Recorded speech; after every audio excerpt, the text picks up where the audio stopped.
కొత్తగా కొన్ని విషయాలు నాకు తెలిసాయి. డెఫినెట్లీ అవేర్నెస్ తీసుకురావాల్సిన అవసరం ఉంది అని చెప్పి ఈ పాయింట్ ఖచ్చితంగా మాట్లాడాలి. అండ్ ఇక్కడ బ్యాక్ డోర్ లో డబ్బులు పోగొట్టుకొని and at the same time not only back door, కంపెనీలో జాయిన్ అయ్యేటప్పుడు కూడా ఈ 2 పాయింట్స్లో ఆస్పెక్ట్లో నేను మాట్లాడుతాను ఈ వీడియోలో. అయితే ఇక్కడ ఏం జరుగుతుందంటే కొంతమంది స్టూడెంట్స్ తెలియక ఏం చేస్తున్నారంటే వాళ్ళు జాబ్ వచ్చింది కదా అని చెప్పి సాఫ్ట్వేర్ ఉద్యోగం వచ్చేసింది అనే హ్యాపీనెస్లో, సంతోషంలో వాళ్ళు తెలియక చిక్కుల్లో పడుతున్నారు. దీన్ని edtech companies and at the same time కొన్ని బ్యాక్డోర్ కంపెనీస్, కొన్ని కంపెనీస్, ఇక్కడ 3 కూడాను ఓకే. ఎడ్టెక్ పేరుతో మోసం చేసే కొన్ని ఇన్స్టిట్యూట్స్ అండ్ తర్వాత వచ్చేసి కంపెనీసు అండ్ బ్యాక్డోర్ కోసమే ఓపెన్ చేసే కంపెనీస్, ఈ 3 ఈ ఆస్పెక్ట్ని చాలా తెలివిగా చట్టానికి దొరకకుండా చాలా మంది స్టూడెంట్స్ని మోసం చేస్తున్నాయి. అండ్ దీనికి తెలియక చాలా మంది పిల్లలు అగ్రెసివ్ అయిపోయి చిక్కుల్లో పడుతూ ఉన్నారు. దేని గురించి మాట్లాడుతున్నాను కొంచెం జాగ్రత్తగా వినండి. ఇది ఖచ్చితంగా మీకో, మీ ఫ్రెండ్కో, లేకపోతే ఇంకెవరన్నా కానీ కంపెనీలో జాయిన్ అయ్యేటప్పుడు, లేకపోతే బ్యాక్డోర్లో సాఫ్ట్వేర్ ఉద్యోగం జాయిన్ అయ్యేటప్పుడు, లేకపోతే ఎడ్టెక్ కంపెనీస్లో లోన్స్ తీసుకునేటప్పుడు ఇవన్నీ మనం ఖచ్చితంగా పెట్టుకోవాలి. తెలియక వీళ్ళు ఏం చేస్తారంటే టర్మ్స్ అండ్ కండిషన్స్ చదవరు. టర్మ్స్ అండ్ కండిషన్స్ చదవకుండా పెట్టేసాయి జాబ్ వచ్చిన ఆనందం, బ్యాక్డోర్లో డబ్బులు కట్టడం, జాబ్ వచ్చేసింది ఏముంది లేదు, పూర్తి చదవకుండా ఓ సైన్ పెట్టేస్తారు. ఇంకొంతమంది ఎడ్టెక్ కంపెనీస్ లోన్స్ ఇప్పించేటప్పుడు, ఎస్పెషల్లీ కొన్ని ఎడ్టెక్ కంపెనీస్ ఎలా ఉన్నాయంటే లోన్స్ ఇప్పిస్తున్నాయి, కొంతమంది బ్యాక్డోర్ ద్వారా కొంతమంది శాలరీస్ ఇస్తున్నారు, కొంతమంది ఇవ్వట్లేదు.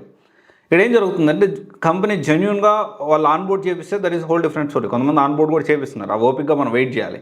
ఇంకొంతమంది ఏం చేస్తున్నారంటే టైం పట్టదు. కొంతమంది కేవలం మోసం చేయడం కోసం ఈ ప్రాసెస్ అని కనుక్కున్నారు. ఈ క్రమంలో వాళ్ళు క్రిస్టల్ క్లియర్గా టర్మ్స్ అండ్ కండిషన్స్ మీద మన సైను, మన అగ్రిమెంటు, ఎంఓయూ ఏదైతే ఉందో మ్యూచువల్ అండర్స్టాండింగ్ కింద ఈ సైన్లు పెట్టించుకుంటున్నారు. చాలా ప్లాన్డ్గా ఇదంతా చట్ట ప్రకారమే జరుగుతుంది. ఎక్కడా కూడా ఇల్లీగల్ అనేది కాన్సెప్టే ఉండదు. ఇల్లీగల్ అనే కాన్సెప్టే ఉండదు. కొన్ని ఎడ్టెక్ కంపెనీస్, కొన్ని బ్యాక్డోర్ కంపెనీస్ ఈ ప్రాసెస్ని ఫాలో అవుతుంది. అండ్ ఇది డెఫినెట్లీ చెప్పిన తర్వాత నా మీద హేట్ రేట్ కూడా పెరగవచ్చు అండ్ నా మీద కూడా కుట్ర జరుగుతుందనే విషయం నాకు అర్థమైంది. కొంతమంది సో ఇన్ని బయటకు బ్యాక్డోర్ కంపెనీస్ నుంచి బయట పెడుతున్నాడు, తర్వాత ఈ ఐఏఎస్ ఇన్స్టిట్యూట్స్ బయట పెడుతున్నారు.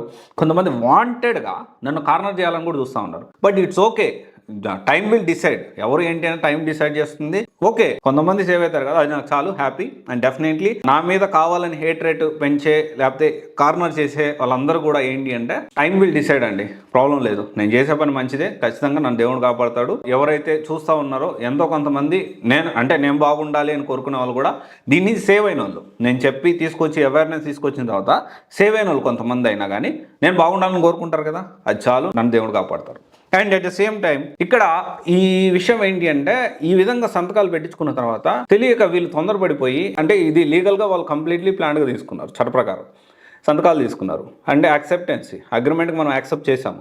యాక్సెప్ట్ చేసిన తర్వాత వీళ్ళకి ఏదన్నా మిస్టేక్ జరగో, ఇంకేదన్నా కారణాల్లో, లేకపోతే ఇతనే సరిగ్గా అటెండ్ కాకనో, లేకపోతే ఇతనే సీరియస్నెస్ లేకుండా, లేకపోతే కావాలని వాళ్ళే మోసం చేస్తాను, ఎడ్టెక్ కంపెనీయో అండ్ ఒక జాబ్ అని చెప్పి ఇంకొక వర్క్ చేయించడం, ఇదంతా జరుగుతూ ఉంటే నేను రేపు బయటకు వచ్చేస్తాను, నేను నీ మీద యాక్షన్ తీసుకుంటాను, అక్కడ కంప్లైంట్ చేస్తాను, ఇక్కడ కంప్లైంట్ చేస్తాను అంటే రివర్స్లో కొంతమంది ఇలా కంప్లైంట్ చేసి ఇబ్బంది పడిన వాళ్ళు కూడా ఉన్నారు. నేను అందుకే చెప్పొచ్చేది ఏంటి అంటే మనం జాబ్ వచ్చిన సంతోషంలో ఎక్కడ పడితే సంతకాలు పెట్టకుండా, అగ్రిమెంట్ యాక్సెప్ట్ చేయకుండా 1కి 10 సార్లు, 100 సార్లు, 1000 సార్లు ఆ మొత్తం కూడా ఏదైతే టర్మ్స్ అండ్ కండిషన్స్ ఉన్నాయో ప్రతి పాయింట్ని కూలంకషంగా కుదిరితే మీకు తెలిసిన లాయర్ని అడిగి ఇన్డెప్త్గా దాని అర్థం ఏంటి, పరమార్థం ఏంటి తెలుసుకొని అప్పుడు సంతకం పెట్టండి. అండ్ ఈ టైంలో మిమ్మల్ని హరివరి కూడా చేస్తారు, సంతకం పెట్టి ల్యాబ్ జాబ్ పోతుంది, సంతకం పెట్టి ల్యాబ్ జాబ్ పోతుంది. బట్ టర్మ్స్ అండ్ కండిషన్ సంతకం పెట్టేటప్పుడు 1కి 10 సార్లు ఆలోచించకుండా నువ్వు కంపెనీలో జాయిన్ అనేది దెబ్బ అయిపోతావు. కంపెనీలో సంతకం పెట్టేటప్పుడు ఎలా దెబ్బ అవుతుందో దాని గురించి కూడా డీటెయిల్ వీడియో చేస్తాను, ఎందుకంటే చాలా పెద్ద స్టోరీ అది. అండ్ ఎడ్టెక్ కంపెనీ ఎలా చేస్తా దాని గురించి కూడా చేస్తాను. బట్ ఓవరాల్గా ఏంటి అంటే ఈ టర్మ్స్ అండ్ కండిషన్స్ మీద సంతకం పెట్టడం మాత్రం జాగ్రత్తగా ఉండండి. వన్స్ సంతకం పెట్టిన తర్వాత మనం కొన్ని అనుకున్నా, మనం లీగల్ యాక్షన్ తీసుకోవాలనుకున్నా తీసుకోలేని పరిస్థితి అనేది ఏర్పడుతుంది.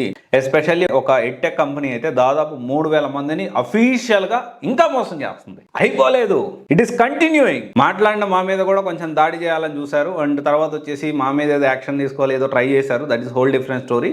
బట్ ఇది మనం అర్థం చేసుకోవాలి. ఓకే, 3000 మందిని మోసం చేసింది ఒక ఎడ్టెక్ కంపెనీ, ఇది కంటిన్యూ అవుతుంది. నేను ఆ కంపెనీ పేరు నేను ఎందుకు చెప్పకూడదు అంటే వాళ్ళు లీగల్గా వెళ్తా ఉన్నారు. నువ్వు ఆలోచించకుండా నువ్వు గబగబా సంతకం పెట్టి నా దగ్గరకు వచ్చి నేను ఏం చేయమంటే నేనేం చేయాలి? నేను కాదు, ఎవరు ఏం చేయలేరు. నువ్వు ఎవరి దగ్గరికి వెళ్ళినా కష్టమేగా. జాయిన్ అయ్యే ముందే 1-10 సార్లు ఆలోచించుకొని టర్మ్స్ అండ్ కండిషన్స్ చదివి అప్పుడు సంతకం పెట్టాలి, అప్పుడు డబ్బులు కట్టాలి, అప్పుడు జాయిన్ అవ్వు. నువ్వు మిస్టేక్ మనది పెట్టుకొని అన్న నువ్వు ఆ కంపెనీ పేరు చెప్పు అంటే ఈ హోల్ స్టోరీ ఎక్కడ జరిగినా కానీ రాంగ్ అని చెప్తున్నా. అది ఏ కంపెనీలో జరిగినా నువ్వు 10 సార్లు తెలుసుకోమంటున్నా. నువ్వు అలా తెలుసుకోకుండా నువ్వు వచ్చేసేసి అన్న పేరు చెప్తా కదా మేము జాగ్రత్త పడదు.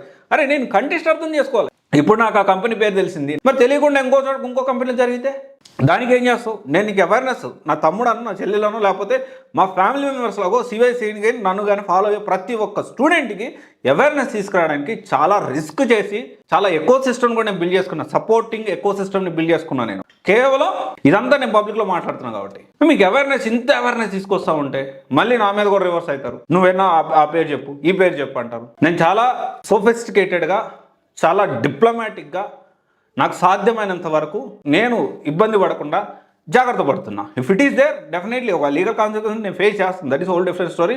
మనకు ఆ లీగల్ టీమ్ కూడా సపరేట్ ఉంది. Okay with everything. నేను దేని గురించి అయినా దేనికైనా కానీ డిసైడ్ అయిన ఒకటి చేయాలనుకుంటున్నా, అవేర్నెస్ తీసుకొస్తున్నా, ప్రయత్నం చేస్తున్నా. I'm doing my best. Okay, ఇది ఒకసారి ఆలోచించండి. Thank you.